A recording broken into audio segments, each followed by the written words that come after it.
Thanks a lot for that. Let's go across to Karti Chidambaram, Congress MP, who was inside Parliament today when this breach of security took place. Karti, you were there. You, of course, have spoken to CNN News 18 earlier to talk about how serious and significant this security breach is, because that smoke bomb that was eventually used could have been any other form of powder or bomb. But I want to first begin by asking you, what were those moments like when you first realized that something like this has happened?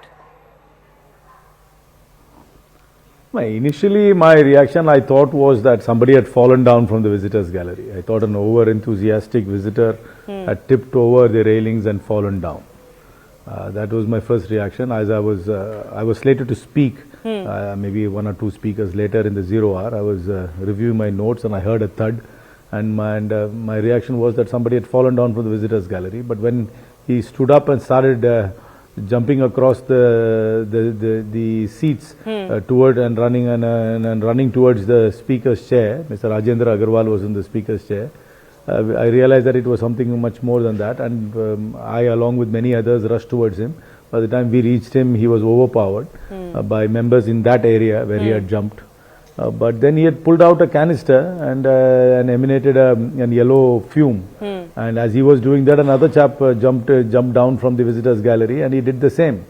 As I said, the gas could have been something very lethal and toxic. It could have been sarin, it could have been anthrax, it could have been flammable. It could have been but it was an inert substance here at this instance. But the fact that if somebody can come in with a canister and let loose gas into this chamber, it raises very, very serious questions about the efficacy of the security protocols and the robustness of the system in Parliament. You know, what has come under scrutiny, and I think there will be some sort of revisiting required now on this process, is the visitors' pass. Now, arguably, a lot of MPs issue these visitors' pass, and these gentlemen who entered inside Parliament had one on behalf of an MP. But clearly, it has exposed some lacunas. I think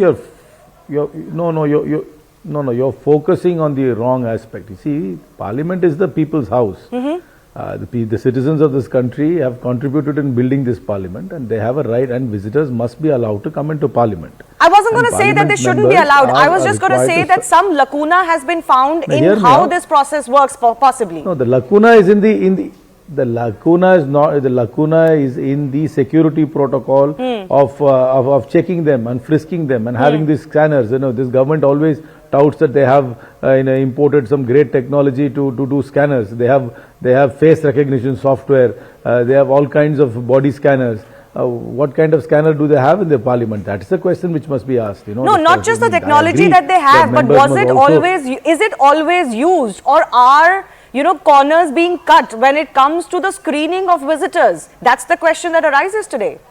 No, screening of visitors, the MP has got nothing to do with the screening of visitors. I mean the screening physically on ground, Karti. Physically on ground, the metal detectors, the, checking of the visitors, what are they carrying? Certainly that has come under scrutiny, not just the technology that is used, but is it even being done for everyone?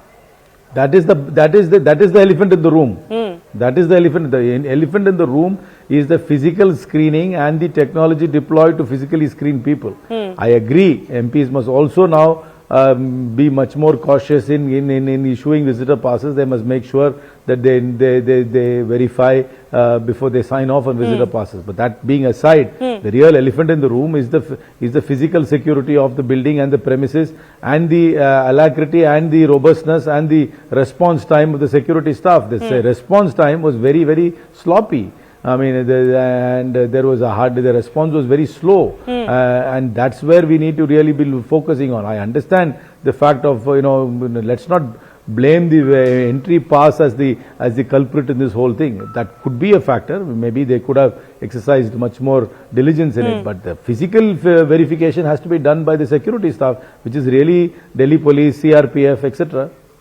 No, I absolutely understand. I absolutely understand the distinction you're making. I was just about to point out that these are avenues of access to the Parliament that can be misused by some, and therefore even the visitors' pass, entire protocol could be relooked at. But you feel that's not the issue. Fair enough. I do want to ask you, in your experience, even when you sign off on the visitor pass, they have to give an ID. The ID is checked, so it's not as if the visitor pass is a very small part.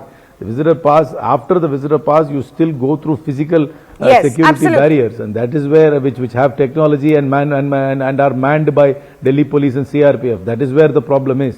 Let's not, So in let's your not divert from experience, that and somehow blame no, fair MPs enough. for In giving your passes. experience, as far as that on-ground security protocol is concerned, in your experience, what is lacking there? What would you like to see for it to be beefed up?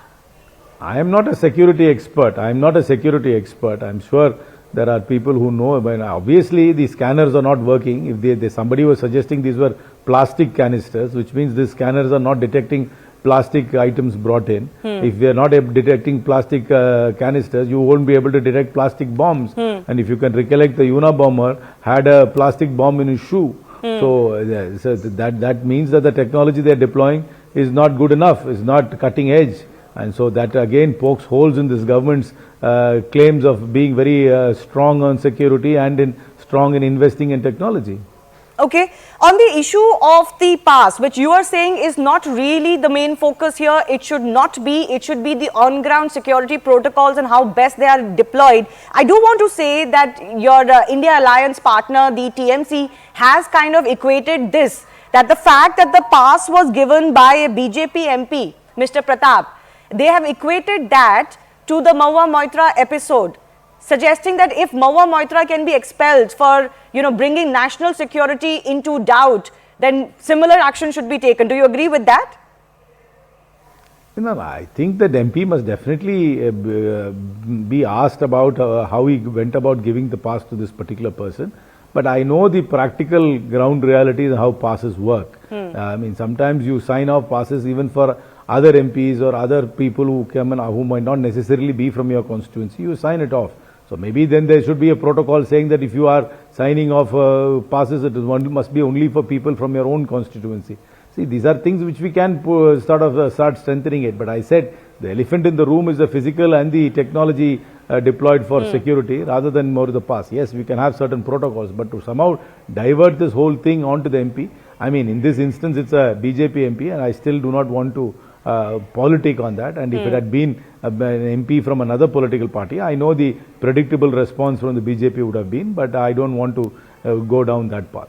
Okay, so you're saying there is no equivalence to be drawn, certainly not with the Maua Moitra episode. Opinions on those episodes being notwithstanding. Maua Moitra should never have been expelled from Parliament.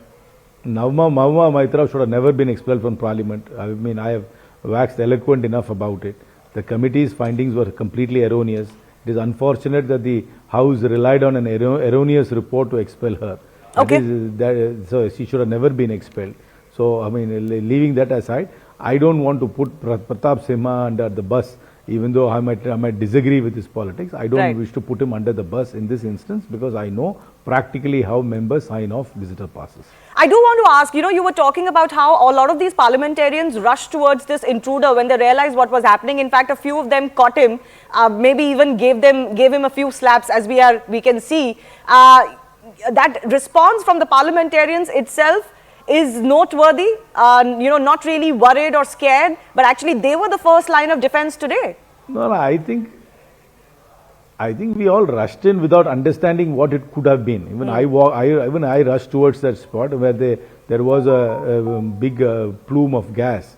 But it was in hindsight, it wasn't the best thing to do. What if the gas was toxic? Yes, I wouldn't be here giving you this interview. So, but well, we certainly hope nothing of that sort will ever happen. At that moment, because at that time, we really thought it was just an, first we thought it was an accident for the first instant, and then it thought it was just a protester. I in the wildest imagination didn't think that somebody could actually smuggle in a canister into Parliament. I didn't. So, because that is the kind of faith I had in the security, but obviously that faith has been completely broken today. Having said that, while this is a wake-up call, and this also happened on the anniversary of the December 13 attack on Parliament over 2 decades ago, which was far, far more serious, it is a reminder that our Parliament continues to be vulnerable. Having said that, would you at least say as a parliamentarian yourself that there should be no politics played on this incident? That every party should be together in this? Every party is together, but the responsibility lies with the government. Obviously, their claims of security and the claims of putting protocols and efficacy is hollow.